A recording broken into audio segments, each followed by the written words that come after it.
All right, can you all hear me okay? Fine. Welcome, thank you. My name is Terry Lenahan. I'm the mayor of North Plains. Like many Americans, I remember what I was doing and where I was at, and I'll never forget it. September 11, 2001. We are honored and privileged to have these families and survivors in our community today. Their tragedy is our tragedy. Today, we offer our space to the families and the survivors so that they can share their stories and their opinions, and we honor their First Amendment right. So I'm going to turn this over to them. Thank you. Thank you for having us. You know, 20 years ago, most people in this country vowed to never forget what happened on 9/11. 20 years ago, we came together as a country, as a community, and people from all across America knew that we shared a common enemy, and that was evil. That was the evil that visited us that day. Never would I imagine that I would have to be here with 10 other 9/11 family members flying across the country to speak out against American golfers who are getting in bed with the Kingdom of Saudi Arabia, the kingdom which our own FBI says facilitated the murder of our loved ones. It's shameful, it's disgraceful, and this should never have been allowed to happen. And our message today is very clear. These golfers that are getting in bed with the Saudis, they should know what they're doing, and it's shame on them. And to the golfers that say it's just a game of golf, shame on them. I invite them to look at the pain in our eyes, hear our stories, and walk in our shoes, hear what we have to say about the Kingdom of Saudi Arabia, hear what we have to say about our own FBI, our government's own documents that say that they facilitated the hijackers on 9/11, and then choose to make that decision. Choose to go play with the Saudis after knowing what we all have to share. So I just want to say again, thank you to the people of Oregon. Thank you. We've been met with just an incredible outpouring of support here in this state. And, you know, from our family to yours, thank you for having us, and thank you for allowing us to be here to share our thoughts. And I want to turn it over to some of the other 9/11 family members who have a lot more important things to say. Good morning, all. Thank you again for having us. My name is Tim Frolic. I was a severely injured survivor in the attack on 9/11. I worked in the South Tower on the 80th floor. I was fortunate to escape with my life. Unfortunately, I was injured in the collapse of that building. My reason for speaking to you today is many reasons, really, but first want to talk about what's really going on here. This event is nothing more than a group of very talented athletes who appear to have turned their backs on the crime of murder. They apparently do not care and do not understand that 3,000 family members were wiped out and killed on that day 21 years ago. And to this day, we still have members, rescue workers dying from health-related issues as a result of 9/11. These golfers, 9/11 families at this point in time are not asking for empathy. We're not asking for people to stand up and say, well, we'll offer you that and we'll offer you prayers. What we're asking for is some form of justice. And I ask that you all please log on to 911justice.org and read the documents. Our own FBI has finally stepped up with the help of the Biden administration and offered us these documents that clearly implicate the Saudis and the murder of what happened almost 21 years ago. Justice can also be found in the truth. And in those documents that are now out there, the truth is there. That is our own FBI saying, this is what they did, and this is how they plotted, and this is how they murdered many thousands of people. As the United States of America approaches the celebration of Independence Day this weekend, my question to these golfers is, do any of you have the guts to be independent thinkers, to stand up and look at exactly what you're doing in taking blood money and sports washing as a result of the murder of 3,000 people 21 years ago? Let's be independent thinkers. You've been bought off. You've made a decision. Now at least sit with us, meet with us, talk to us about what the facts and what has happened here in the last 21 years. Again, I want to thank you all for coming, and thank you for your support.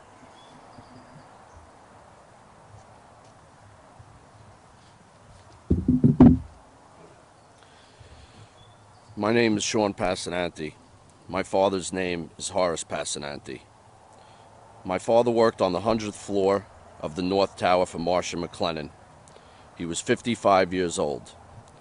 He started his career working for Travelers Insurance Company in East Meadow, New York, where he used to play golf across the street at Eisenhower Park. My father loved golf, and we used to watch golf all the time. My memories as a kid of watching golf were Jack Nicklaus never missing a putt on the 18th green. Some of my greatest memories were playing golf with my dad.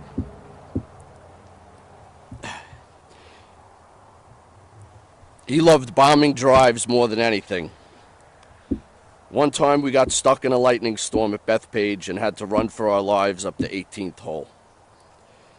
The last time I saw my father was on my birthday, June 10, 2001. We played golf at a links course called Tallgrass in Shoreham, New York. That's no longer there. We went out to eat afterwards, and then I showed him my house I was in the process of buying. My dad was an excellent carpenter and told me all the things he was going to do to fix up the house. Spending time on the golf course with my dad, I will always cherish the memories.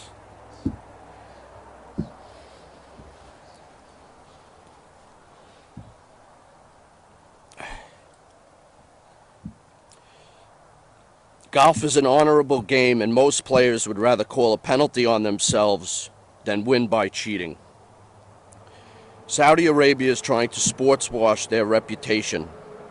Instead of admitting their support and funding of Al-Qaeda, they are trying through the honorable game of golf to buy legitimacy. I would like to thank the players who are staying with the PGA Tour. They are setting a good example by saying that money can't buy everything.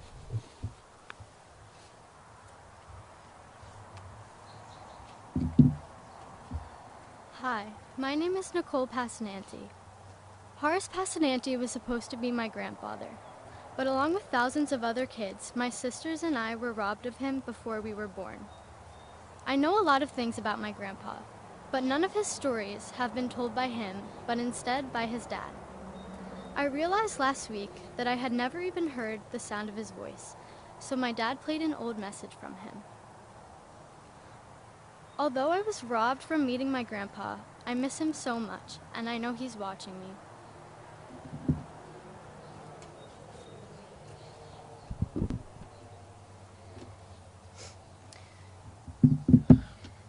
It's very easy to read the names of those lost on 9/11 without personal connection and simply hear a name. But behind every name from 9/11 is a human being, a life lived, a life lost, and a family robbed of its loved ones.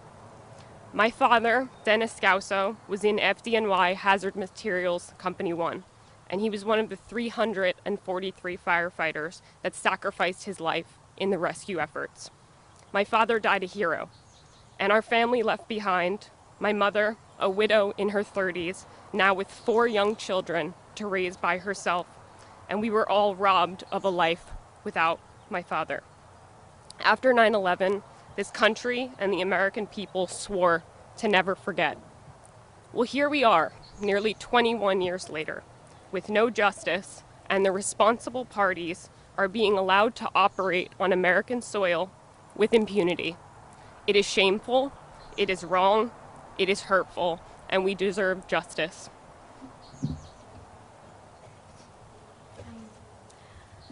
Hello, everyone. My name is Gabrielle Scauso. I'm the sister of Juliette Scauso, and our father, Dennis Scauso, was murdered on 9/11.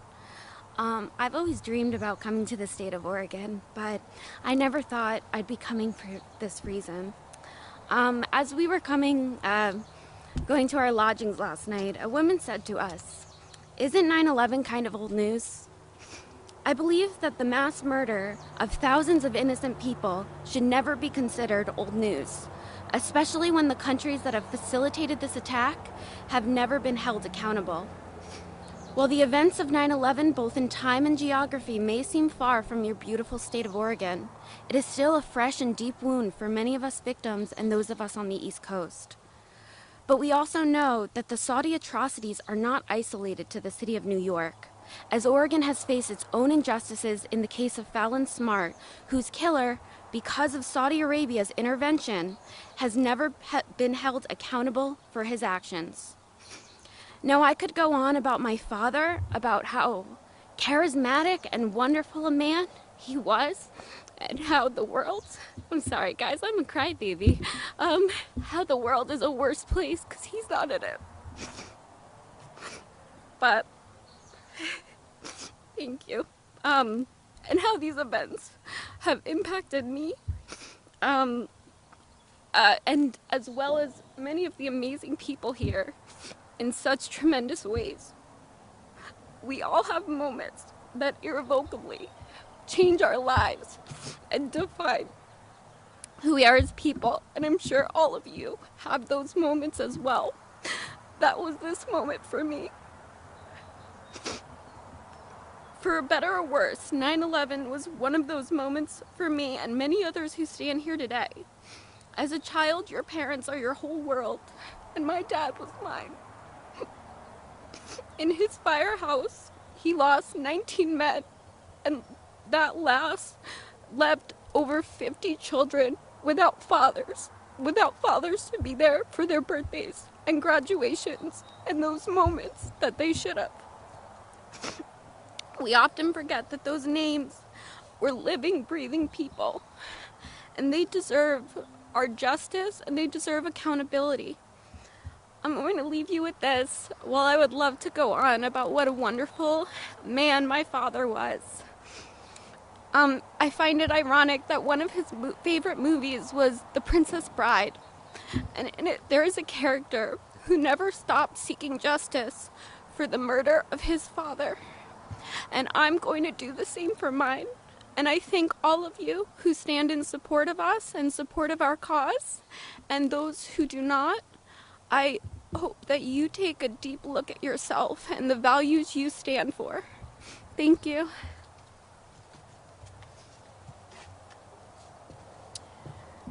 Hi everyone, my name is Therese Aiken.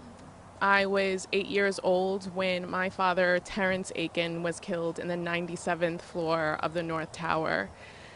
And I can sit here, I can talk to you about politics, I can talk to you about money, all of those things, but what I really want to know, and I want to ask everyone to consider who is considering to take this money, is what if it was your family? What if it was your loved one in that building? What if it was your mother, your child, your father, your sister, your brother? They never found my father's body. And now my father is just an engraving on a memorial. I mean, he's more to me, but that is what the culmination of all of this is. So I really want to ask everyone to consider what it means to you to take this money. You can get money anywhere. You're talented people. You can always find ways to make money. So really take some time to consider if it was you and there was no justice, there was no accountability. In fact, you found out years later there was more to the story that you weren't being told. What would you do? Because I know that if the shoe was on the other foot and if I was in that building, my father would be standing here today advocating for my life.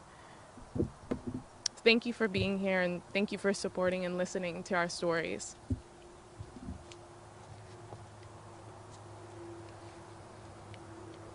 My name is Kimberly Aiken. That was my daughter, Therese Aiken. My two sons stand behind me, Kanan and Andre Aiken. My husband was 30 years old when he died in the towers that day. He started September 4th, IT, from Marsh McLennan. He was a smart guy. He was a talented guy. He was an athletic guy.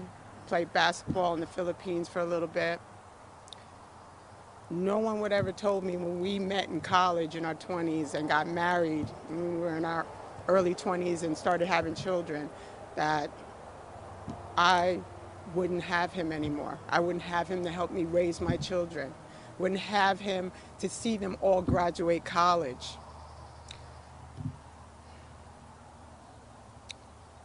And I stand here before you because I find it hard to move on. I find it hard to move on because there's no justice, because there's no accountability.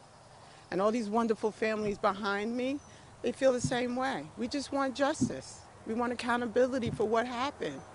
I mean, this touch, you may not think it, and people have forgotten, but this has touched all of our lives, all American lives. So just to say that it's okay to move forward, it's okay for the Saudis to come and play golf with us and hold hand in hands, it's not right to the families that were directly affected. Last night, a woman said in the elevator of our hotel, she said, 9/11, I thought that was old news. It's not old news to us. These families are still hurting. We just want justice. We just want the truth. We want accountability so we can all move on and we can all try to move forward with our lives. That's all we're asking. That's all we're asking. Thank you so much to all of you that are supporting us. Thank you to all of you that if you hadn't, from this message, you will try and do something to help support our families. We appreciate it. All the families appreciate it. Thank you so much, and thank you, Oregon. Thank you so much.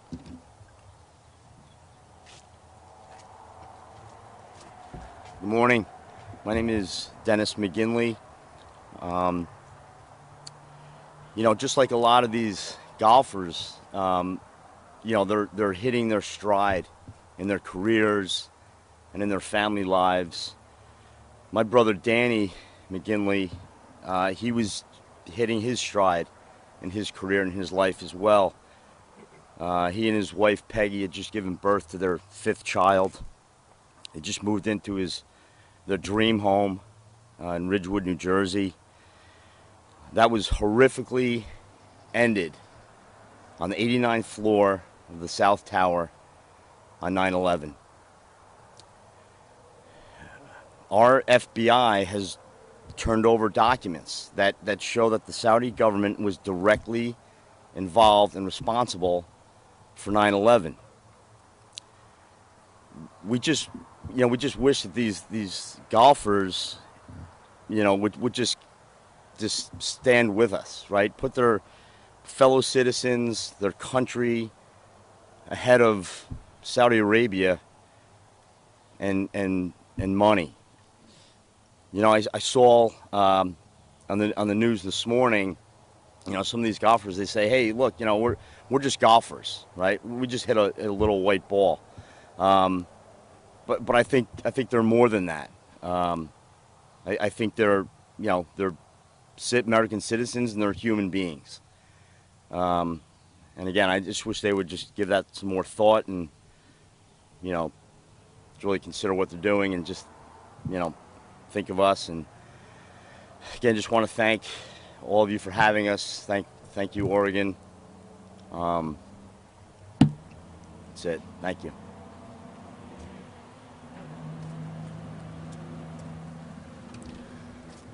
Hi, my name is Andre Aiken. I'm the youngest son of Therese Aiken. They say I carry his looks. I was 3 years old at the time, so I carry the burden of not remembering him. I remember growing up in classes in school and watching footage of 9/11 and all the other kids, to them it was a tragedy that happened in our country, but they were too young to remember it. soon as I was old enough to realize that my father wasn't home, and then to realize why he was never around, I realized that my pain and this scar isn't just mine to carry.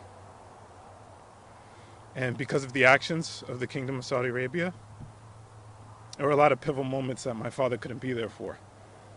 I'll never know the sound of his voice, the feeling of him hugging me. He was taken from me, and so he wasn't there to buy me my first car, to be there to see me graduate from high school and from college. These aren't just faceless victims that were lost on a terrible day. These were people that had lives and had futures. My father went there to try to give his family a better future, and he was robbed of that. So for me to see 20 years later, to see those very same people responsible think that they can come in and think that they could just bide their time like nothing happened, is very hard for me to see. And I would also like to thank all the athletes who have decided for themselves that their silence can't be bought and that they're not just athletes and they can stand for something bigger. Thank you.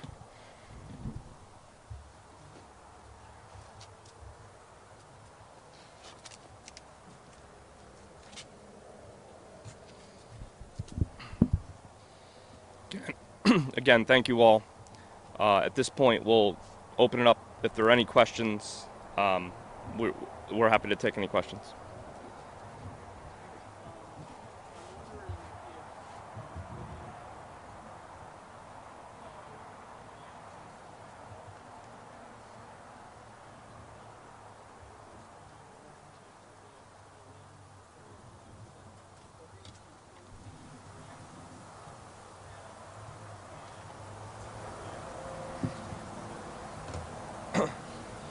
So none of the golfers have actually had the courage to reach out to us or talk to us. None of the golfers, I think I speak on all of us, none of the golfers have reached out to us to apologize, to give their side of the story, or try to explain why it is that they're doing what they're doing. Some of the comments that they make about, oh, it's just golf, or, oh, I'm just here to better my family, those are callous, shameful comments. Those comments hurt us. You just listen to really emotional, heartfelt stories from all these 9/11 families, and to say that it's just a game of golf just shows their ignorance. Part of me doesn't blame.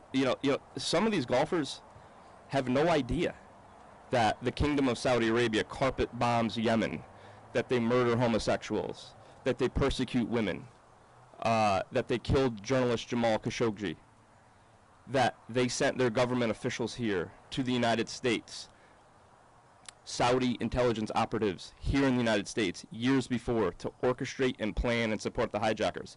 None of these golfers know that, and it's our job to bring that message to the world and to these golfers. And if after they know all this and realize all this and still agree to take the Saudi money, well, then we've said our piece, we've done our job, and that's between them and their maker. And let them sleep at night knowing what we know, hearing our stories, and seeing the pain in our eyes. We tried to catch them at the hotel this morning, and we were kicked out. So one of them tried to, one of our family members tried to flag down one of the golfers, and their security guard asked us to leave and leave them alone. That was at the Nines Hotel. We actually saw a few of them staying at the Nines Hotel. Can you say your name, your story as well? Sure. My name is Brett Eagleson, and my dad was on the 17th floor of the South Tower. We actually called him after the second plane had hit, so my dad survived the initial attacks. My oldest brother, Kyle, pleaded with him on the phone to get out of the building. My father said that he would, but that he wanted to ensure that everybody on his floor was okay. And the last that we knew about my dad was he was in the lobby of the South Tower of the World Trade Center, and he was with a colleague. And my dad turned back and he looked in the lobby and he saw the carnage, he saw the pandemonium, he saw the chaos, and he told his colleague, and we know all this because he told his colleague to get outside the building, go. And he said he's going to go back up to the 17th floor to grab portable two-way radios, because my dad was part of the mall management crew there, and they had those walkie-talkie radios. So my dad recognized that the FDNY was having a really hard time communicating. That's one of the lessons that was learned that day, was the communication. The cell phone towers, the cell phones were jammed. The firefighters couldn't talk to the other firefighters. So my dad told his colleague to leave. He said he was going to go back up to the 17th, grab the radios, bring them to the FDNY command post, and make sure there's nobody in the way that needed help. And that was his last known whereabouts. He was probably somewhere on the stairs when the building fell on him, and myself, like countless other family members, have never recovered even a trace of him. And we honor him by going to a fake grave site in Connecticut. My dad's name was Bruce Eagleson. He worked for Westfield Retail Malls. You guys here the whole weekend through Saturday? We wish we could be, because this state is so great and everyone has been so nice, but we have to leave today. But we are going to be in Bedminster, and I think one important message to these LIV golfers and to the kingdom is that we're not going anywhere. Every tournament you're going to have to deal with us in bigger numbers, more stories from the families. We're going to be in your face for every tournament that is on U.S. soil. This is an attack. Just like they attacked us on American soil, the Saudis now have the audacity to come here, buy our players, whitewash, sports wash, distract us, and try to have their tournament on our soil. Well, you're going to be met by us every single stop.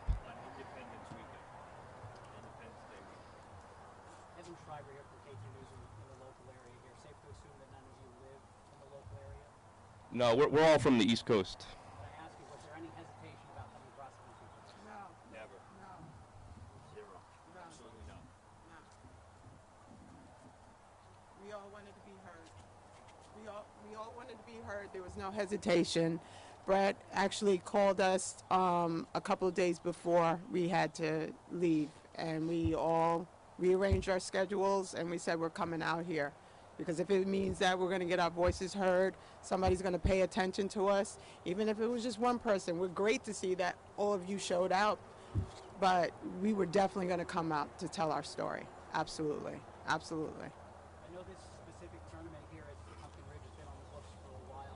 I'm curious, what was your initial reaction when you saw it on the calendar here in the United States versus what's the reaction right now that you're actually seeing? Well, my initial reaction is I was appalled, and then it actually motivated me because for myself, I have silently fought the good fight. What Brett's been doing, he's been amazing in stepping up for most of the families, and Tim, like everybody's been amazing, but I've been silently fighting the fight. And I felt like this was my opportunity to step up along with my children who are now old enough, they're adults, to say, you know what, let's make a stand. And I feel like this was a great, great, great opportunity to be able to do that. So we weren't going to turn this opportunity down. Brett, if I may, you talked about being here in Oregon. Sure. You talked about being here in Oregon, you've been getting the moral support from the community. Sure. That's as far as it's gone for you. You haven't gotten a response from the golfers. What do you want? What action do you want? The best case scenario would be the golfers themselves that have chosen to play and live, that they recognize who they're doing business with. So, when some of these golfers dodge the questions, oh, it's just golf, or oh, I'm doing it for my family, or the money's too good, I want them to realize what that means for us. I want the golfers to acknowledge, listen, if Phil Mickelson stands up and says, I don't give a shit about the families, I know what the Saudis did, and I'm taking the money, just acknowledge it. Be a man. Step up. Accept the truth of who you're getting in bed with.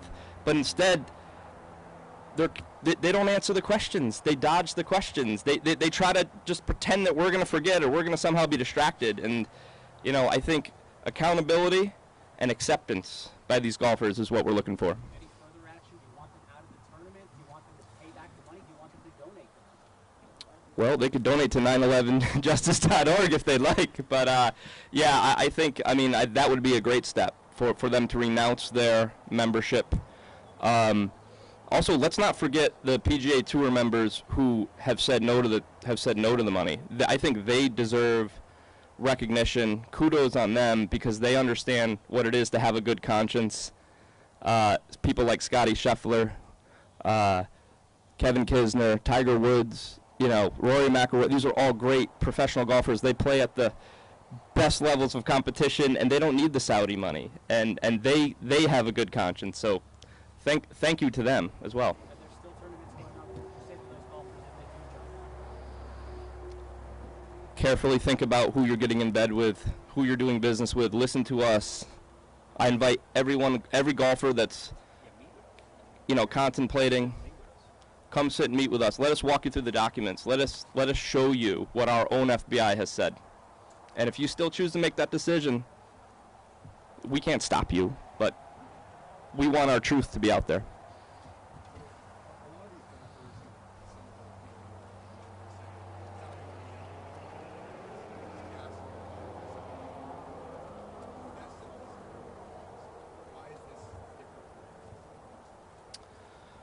Well, we now have government documents that say the Saudis sent government officials over here to kill our loved ones. So I think, you know, to your point, you know, there are a lot of atrocities committed all over the world. You know, I've heard people question, why aren't we, you know, outraged at the NBA, or, you know, why aren't we talking about China killing the Uyghurs? Why aren't we that's not our platform. That's not our cause. I don't have an FBI document that says China sent Chinese officials here to kill my dad. But I do have an FBI document that says Saudi Arabia sent Saudi Arabian officials here to kill our loved ones. The president is going to Saudi Arabia this month. Have you sensed any progress towards the relationship there? Tim, do you want? I'm going to let some of these other people answer. I don't want to be the only one speaking today. So. I'm sorry, what was the question? The president is going to Saudi Arabia this month. Have you sensed any progress in the relationship? I honestly, I can't really speak to that. I'm not familiar with that relationship. You suggested that you wanted justice and accountability. Doesn't that start with the U.S. government, not with the Saudi Arabians? Well, and in our view, it would actually start with Saudi Arabia acknowledging the fact that members within their government, the Islamic Ministry of Affairs, stepped forward almost 20 years ago and acted as a cancer within the kingdom government and murdered our loved ones and attacked America. So for me, and maybe I speak for us, the accountability belongs with the country that financed, conspired, and executed the greatest terrorist attack on American soil. To what extent are you worried that this sports washing campaign is or has been successful? Or have you been, it seems to me there's been a cloud of scrutiny and protest over this tournament. Which is good. Yeah. Are you encouraged by that the sports washing I think I think we welcome we certainly welcome the protests, and we certainly welcome people asking questions about, you know, the information that's now out there. There's public information out there. These documents are now out there that clearly explain what happened. As many as 12 senior Saudi government officials were sent to the United States, and they planned, plotted, and executed an attack that, in essence, really, the planning for it began in January of 2000 in the United States. And that's in these documents. And I think that's something that a lot of people have read past or haven't read at all. And it's time that, you know, we step forward and we start really reading about the history of Saudi Arabia and how much they were funding the Al-Qaeda network. I don't think we have any. I don't think. I know I haven't been. You want to talk to him? Okay. So we've tried to reach out to the golfers themselves, but you know, if you have a contact at LIV, I'd be happy to reach out to them as well. But I'd love to talk to Phil Mickelson. Sincerely, I mean that sincerely. Well, I think the first thing is, these golfers who have come over to the LIV tournament, they're talented athletes. I understand that. I would question his motivation and his comments about offering the families empathy. Help us get justice, okay? Step forward and support the idea that these documents are now public. Stand with us. You can play golf, but you know what? Stand with us and bring attention to what has been hidden and suppressed for almost 21 years. That's a great point. What I would say to Phil is, how rewarding would it be if you could stand with the families in solidarity and help us achieve justice, Phil? Is that worth $200 million? Like, you can make money anywhere you play. Why are you getting in bed with the Saudis? You're a great golfer. Stand with us and do something good. And one other point I just wanted to make real quick. I'm sorry. I don't believe, and I don't think we all believe, that the real history of 9/11 has been written yet. And that's part of these documents. And I think that, we're all open to talking to anyone to help them understand what exactly happened, who these 12 senior Saudi government officials were, where they were, when they moved around. And, we've won all of that discovery.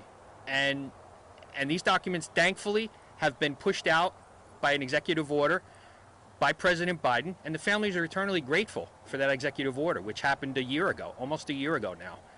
So there's been a ray of sun on that. Now it's time, I think, for LIV golfers and the American public to begin to understand what exactly happened here. Because I think there's a lot of information out there that people are not aware of yet, and we're trying to get that out. To follow up on Tim's point, it's not just us saying this.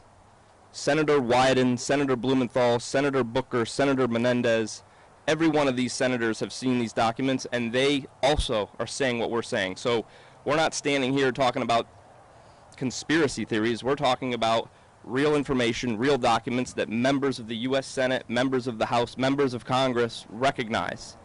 And, we are here to present that information. Hopefully we can get that information into the hands of these golfers that are choosing to go play and live.